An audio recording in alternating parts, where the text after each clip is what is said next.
नमस्कार. सादर करत आहोत ठाणे वार्ता. ठळक घडामोडी. कोरोना विषाणूच्या वाढत्या रुग्णसंख्येच्या पार्श्वभूमीवर आरोग्य यंत्रणेला सतर्क राहण्याच्या महापालिका आयुक्तांच्या सूचना. टीएमसी विधी महाविद्यालयाला नैक कुटुंब मानांकन. आणि कासारवडवली साईनगर येथे महिलेसह 2 चिमुकल्यांची हत्या केल्याचा भीषण प्रकार. या आणि इतर घडामोडी विस्तृतपणे पण काही क्षणातच. आमच्या फेसबुक, यूट्यूब आणि संकेतस्थळाला सबस्क्राईब करायला विसरू नका. आपण पाहत आहात श्री स्थानक वाहिनी, ठाणे जिल्ह्याचं मुख्य व्यासपीठ. ठाणे वार्ता पहा श्री स्थानक वाहिनीवर. आता सकाळी 9:15 पासून रात्री 9:15 पर्यंत ठाणे वार्ता, ठाण्यातील पहिलं दृकश्राव्य माध्यम. ठाणे वार्ता आणि श्री स्थानक वाहिनीचं लाईव्ह स्ट्रीमिंग. ठाणेवार्ता.com वरील लाईव्ह स्ट्रीमवर क्लिक करा आणि अगदी मोबाईलवरही ठाणे वार्ता श्री स्थानक वाहिनीचा आनंद लुटा. यासाठी आमचं ॲप डाउनलोड करा. ठाणे वार्ता पहा श्री स्थानक वाहिनीवर. आता सकाळी 9:15 पासून रात्री 9:15 पर्यंत ठाणे वार्ता, ठाण्यातील पहिलं दृकश्राव्य माध्यम. आपण पाहत आहात श्री स्थानक वाहिनी, ठाणे जिल्ह्याचं मुख्य व्यासपीठ. देशाच्या काही राज्यात JN1 या ओमायक्रॉन कोविड-19 विषाणूच्या उपप्रकाराचे रुग्ण आढळून येत असून, मागील काही दिवसांमध्ये आपल्या राज्यातही आढळला असून यासाठी सतर्क राहण्याच्या सूचना राज्याचे मुख्यमंत्री एकनाथ शिंदे यांनी आरोग्य विभाग आणि संबंधित सर्व यंत्रणांना दिल्या आहेत. या पार्श्वभूमीवर ठाण्यातही RT-PCR चाचण्यांची संख्या वाढविणे, सर्व आरोग्य केंद्रातील तपाच्या OPDमध्ये येणाऱ्या नागरिकांची कोविडची चाचणी करावी, छत्रपती शिवाजी महाराज रुग्णालयात बेडची संख्या वाढविणे आदी सूचना महापालिका आयुक्त अभिजित बांगर यांनी आरोग्य विभागाला दिल्या आहेत. मागील काही दिवसांपासून जगभरामध्ये JN1 या ओमायक्रॉनच्या कोविड-19 विषाणूच्या उपप्रकाराचे बाधित रुग्ण आढळून येत आहेत. या पार्श्वभूमीवर रुग्णालयात उपचारासाठी येणाऱ्या रुग्णांची कोविडची चाचणी करण्यात यावी अशा सूचना आयुक्त अभिजित बांगर यांनी यावेळी दिल्या. एखादा रुग्ण पॉझिटिव्ह आहे आढळून आल्यास त्याला उपचारार्थ दाखल करून घेण्यात यावे. तसेच त्याच्या नातेवाईकाच्या चाचण्या करून जर लक्षणे आढळल्यास गरज भासल्यास त्यांनाही उपचारार्थ रुग्णालयात दाखल करावे. तसेच यापैकी काही व्यक्तींना उच्च रक्तदाब, मधुमेह किंवा इतर गंभीर आजार असतील अशा व्यक्तींना रुग्णालयात दाखल करावे आणि होम क्वारंटाईन असलेल्या रुग्णांचाही नियमित पाठपुरावा करून त्यांना देखील आवश्यक असलेली औषधे उपलब्ध करून देण्याच्या सूचना यावेळी आयुक्तांनी दिल्या. महापालिका कार्यक्षेत्रात दैनंदिन 350 चाचण्या करण्यात येत आहेत. यामध्ये वाढ करून प्रतिदिन 1000 पर्यंत चाचण्या करण्यात याव्यात. या चाचण्यांमध्ये RT-PCR आणि अँटिजेन टेस्ट यांचे प्रमाण हे 60:40 असे राखण्यात यावे. RT-PCRच्या चाचण्या जास्तीत जास्त करण्यावर भर देण्यात यावा, जेणेकरून अचूक चाचणी होणे शक्य होईल. सर्व नागरी आरोग्य केंद्र आणि छत्रपती शिवाजी महाराज रुग्णालयातील फ्लेयू OPDमधील सर्व रुग्णांची कोविड चाचणी अनिवार्य करावी. त्याच पद्धतीने रेल्वे स्टेशन, मार्केट परिसर या ठिकाणी रँडम टेस्टिंग करण्यात याव्यात. शहरामध्ये कोविडचे 7 सक्रिय रुग्ण असून 1 रुग्ण रुग्णालयात उपचारासाठी दाखल आहे तर 6 रुग्ण होम आयसोलेशनमध्ये असल्याचेही बैठकीत सांगण्यात आले. आगामी काळात रुग्णांची संख्या वाढल्यास त्याच्यावर उपचार करण्यासाठी आवश्यक असलेली औषधे उपलब्ध असतील याबाबत दक्षता घ्यावी. तसेच तातडीची बाब म्हणून रेमडेसिविर इंजेक्शन खरेदी करावेत. जर रुग्णालयामध्ये दाखल रुग्णांची संख्या वाढली तर त्यासाठी पूर्वतयारी म्हणून ऑक्सिजनची उपलब्धता सुनिश्चित करावी. छत्रपती शिवाजी महाराज रुग्णालयातील कोविड आयसोलेशन वॉर्ड, तसेच पार्किंग प्लाझा या ठिकाणी oxygen audit, fire audit, structural audit करून घेण्यात यावे. वैद्यकीय इलेक्ट्रिक उपकरणे जसे व्हेंटिलेटर, मॉनिटरिंग याचा मेंटेनन्स अतितात्काळ पद्धतीने पूर्ण करून घ्यावा. तसेच या कामी आवश्यकता असल्यास अल्पमुदतीची निविदा काढून पुढील कार्यवाही तातडीने करावी. राज्य आणि महापालिकेने जारी केलेल्या सूचनांचे काटेकोरपणे पालन नागरिकांनी करावे असेही आवाहन आयुक्त अभिजित बांगर यांनी यावेळी केले. तसेच महापालिका कार्यक्षेत्रातील दैनंदिन साफसफाई, औषध, धूर फवारणी देखील अधिक गतिमानतेने करावी असेही आदेश यावेळी दिलेत.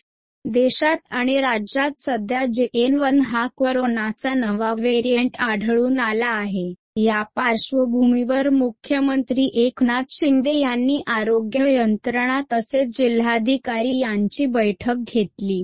राज्यभरातील आरोग्य संस्थांचे स्ट्रक्चरल, इलेक्ट्रिक आणि फायर ऑडिट करण्यात यावे. त्याचबरोबर रुग्णालयांमध्ये विलगीकरण आणि ऑक्सिजन बेड्स यांची यंत्रणा सज्ज ठेवावी. नागरिकांनी घाबरून न जाता कोरोना प्रतिबंधात्मक सूचनांचे पालन करावे. राज्यभरातील यंत्रणा सज्ज असल्याची ग्वाहीही मुख्यमंत्री शिंदे यांनी दिली. सर्व विभागीय आयुक्त, जिल्हाधिकारी आणि इतर संबंधित विभागाचे अधिकारी सहभागी झाले होते. Oxygen plants, ventilator, oxygen pipelines, RT-PCR lab, डायुरा लिक्विड ऑक्सिजन प्लांट या सर्व बाबी सुस्थितीत आहेत का याची तपासणी करावी आणि योग्य पद्धतीने ते कार्यान्वित आहेत की नाही याची खात्री करतानाच लसीकरणाचा आढावा घ्यावा. ज्यांचे लसीकरण झालेले नाही त्यांची माहिती घ्यावी आणि लसीकरण करण्याच्या दृष्टीने तयारी ठेवावी, असे निर्देश मुख्यमंत्र्यांनी यावेळी दिले. लस आणि औषध साठा पुरेसा उपलब्ध असल्याची खात्री करून घ्यावी. आरोग्य यंत्रणेने टास्क फोर्सची स्थापना करून त्यातील तज्ज्ञांचे मार्गदर्शन घ्यावे असे सांगत मुख्यमंत्र्यांनी कोविड सेंटर, विलगीकरण बेड्स, ICU बेड्स, व्हेंटिलेटर बेड्सच्या सद्य स्थितीबाबतचीही माहिती यावेळी घेतली. नागरिकांनी सर्दी, खोकला, तापासारखी लक्षणे दिसल्यास त्यांनी तात्काळ तपासणी करून घ्यावी. आगामी सण व नववर्षाचे स्वागत या पार्श्वभूमीवर गर्दीच्या ठिकाणी जाताना मास्क वापरावा. आपल्यामुळे इतरांना संसर्ग होणार यासाठी काळजी घेण्याचे मुख्यमंत्री श्रीमान शिंदे यांनी नागरिकांना केले. सध्या राज्यात 63,000 विलगीकरण beds, 33,000 oxygen beds, 9,500 ICU beds आणि 6,000 व्हेंटिलेटर बेड्स उपलब्ध आहेत. सध्या राज्यात कोरोनाचे 45 रुग्ण, मुंबई 27, पुणे, ठाणे, कोल्हापूर 1, रायगड 1 आढळले आहेत, असे म्हैसकर यांनी यावेळी सांगितले. आपण पाहत आहात श्री स्थानक वाहिनी, ठाणे जिल्ह्याचं मुख्य व्यासपीठ. ठाणे वार्ता पहा श्री स्थानक वाहिनीवर. आता सकाळी 9:15 पासून रात्री 9:15 पर्यंत ठाणे वार्ता, ठाण्यातील पहिलं दृकश्राव्य माध्यम. ठाणे वार्ता आणि श्री स्थानक वाहिनीचं लाईव्ह स्ट्रीमिंग ठाणेवार्ता.com वरील लाईव्ह स्ट्रीमवर क्लिक करा आणि अगदी मोबाईलवरही ठाणे वार्ता श्री स्थानक वाहिनीचा आनंद लुटा. यासाठी आमचं ॲप डाउनलोड करा. आपला परिसर स्वच्छ आणि सुंदर ठेवण्यासाठी ठाणे महापालिकेत सहकार्य करा. ओला सुका कचरा वेगवेगळा जमा करा आणि रोगराईपासून मुक्तता मिळवा. डॉक्टर आणि रुग्णांचं पिढ्यानपिढ्यांचं जिव्हाळ्याचं नातं म्हणजेच डॉक्टर बेडेकर हॉस्पिटल. आता अत्याधुनिक सोयी सुविधा आणि तंत्रज्ञान युक्त वंध्यत्व निवारण केंद्रात IVF आणि टेस्ट ट्यूब बेबीचीही सुविधा. डॉक्टर बेडेकर हॉस्पिटल, महर्षी कर्वेपथ, ठाणे. 65 वर्षांची निरंतर सेवा. ठाणे वार्ता पहा श्री स्थानक वाहिनीवर. आता सकाळी 9:15 पासून रात्री 9:15 पर्यंत ठाणे वार्ता, ठाण्यातील पहिलं दृकश्राव्य माध्यम. कोरोनाच्या नव्या व्हेरियंटने राज्याची चिंता वाढवली असताना राज्यातील आरोग्य यंत्रणा ॲक्शन मोडवर आहे. कोरोनाच्या JN-1 या नव्या व्हेरियंटने सध्या राज्याची चिंता वाढवली असताना मुख्यमंत्री एकनाथ शिंदे यांच्या अध्यक्षतेखाली आरोग्यमंत्री तानाजी सावंत आणि मंत्री हसन मुश्रीफ यांच्यासह राज्यातील मुख्य वैद्यकीय अधिकारी, जिल्हा शल्य चिकित्सक, पालिका आयुक्त, जिल्हाधिकारी यांच्यासह काल बैठक पार पडली. राज्यातील आरोग्य यंत्रणा चांगलीच सतर्क झाली आहे. कोरोना महामारीसारखी राज्यावर पुन्हा वेळ येऊ नये, यासाठी राज्यामधील सर्व जिल्ह्यातील नागरिकांची कोरोना लस न घेतलेल्यांची यादी, रुग्णालयातील ऑक्सिजन आणि बेडची माहिती मुख्यमंत्र्यांकडून मागवली असल्याची माहिती ठाणे जिल्हा शल्य चिकित्सक डॉक्टर कैलास पवार यांनी दिली आहे.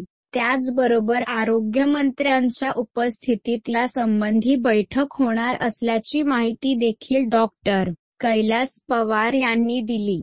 मुंबई विद्यापीठाअंतर्गत येत असलेल्या विधी महाविद्यालयांपैकी ठाण्यातील विप्रमनचे TMC विधी महाविद्यालय यांना नुकतेच नैक संस्थेकडून द्वितीय चक्रासाठी सायकलसाठी भले मानांकन देण्यात आले आहे. यापूर्वी 2004 मध्ये या महाविद्यालयास नैकचे पहिले चक्र मानांकन मिळाले होते. मुंबई विद्यापीठाची संलग्नित आणि भारतीय अधिवक्ता मंडळाची मान्यता प्राप्त असलेल्या या विधी महाविद्यालयाने नैककडून दुसऱ्यांदा मानांकन मिळवण्याची कामगिरी केली आहे. मुंबई विद्यापीठाअंतर्गत येत असलेल्या एकूण 70 विधी महाविद्यालयापैकी फक्त 6 ते 7 महाविद्यालयांनी अक्षे प्रथम चक्र पूर्ण केले आहे, परंतु दुसरे चक्र पूर्ण करणारे विधी महाविद्यालय म्हणून विप्रमनचे TMC विधी महाविद्यालयाने इतिहास रचला आहे. नैकच्या त्रिसदस्यीय समितीने महाविद्यालयास भेट देऊन त्यांचा अहवाल तयार केला होता. ही समिती अनेक पैलूवर तपासणी करून, कागदपत्राची छाननी करून त्याचा अहवाल बनवत असते. विधी महाविद्यालयाने प्रभारी प्राचार्या डॉक्टर श्रीविद्या जयाकुमार यांच्या मार्गदर्शनाखाली IUPAC प्रभारी निजी विनोद वाघ तसेच सर्व शिक्षक आणि कर्मचारी वर्ग यांच्या सहकार्याने नैकची ही दुसरी भेट यशस्वीरित्या पार पाडली. यावेळेस विद्याप्रसारक मंडळाच्या व्यवस्थापक मंडळाचे विशेषतः अध्यक्ष डॉक्टर विजय बेडेकर तसेच विद्याप्रसारक मंडळाच्या इतर महाविद्यालयाच्या प्रमुखांकडून मोलाची मदत प्राप्त झाली होती. महाविद्यालयाच्या विद्यार्थ्यांनी स्वयंसेवक म्हणून त्यांची कामगिरी यशस्वीपणे पार पाडली. यावेळेस महाविद्यालयाचे अनेक माजी विद्यार्थी देखील उपस्थित होते. कासारवडवली साईनगर येथे महिलेसह 2 चिमुकल्यांची हत्या केल्याचा भीषण प्रकार उघडकीस आला आहे. एका महिलेसह तिच्या 2 चिमुकल्यांची निघरून हत्या केल्याचा भीषण प्रकार कासारवडवली साईनगर येथे उघडकीस आला आहे. भावना बागडी असे महिलेचे नाव असून खुशी बागडी वय 6 वर्षे आणि अंकुश बागडी वय 8 वर्षे अशी मृतांची नावे आहेत. मृत भावना हिचा पती अमित बागडे हा संशयित आरोपी असून त्याचा शोध सुरू आहे. क्रिकेटच्या बॅटने तिघांची हत्या केल्याचे प्राथमिक चौकशीत समोर आले आहे. पुढील तपास सुरू असल्याचे पोलीस उपायुक्त अमरसिंह जाधव यांनी सांगितले. विद्यार्थ्यांनी अभ्यासासोबतच इतर कला, क्रीडा क्षेत्रात स्वतःला सिद्ध केले पाहिजे. त्याची सुरुवात महाविद्यालयातील नवरंग सारख्या महोत्सवातून होते. नवरंग सारखे महोत्सव विद्यार्थ्यांच्या प्रतिभेला गगनभरारी घेण्यासाठी नवे पंख देतात. अशी गृढभरारी घेताना शिस्तीचे अनुशासन फार महत्त्वाचे ठरते, असे मत प्राचार्या डॉक्टर सुचित्रा नाईक यांनी व्यक्त केले. विद्याप्रसारक मंडळाच्या के.घ.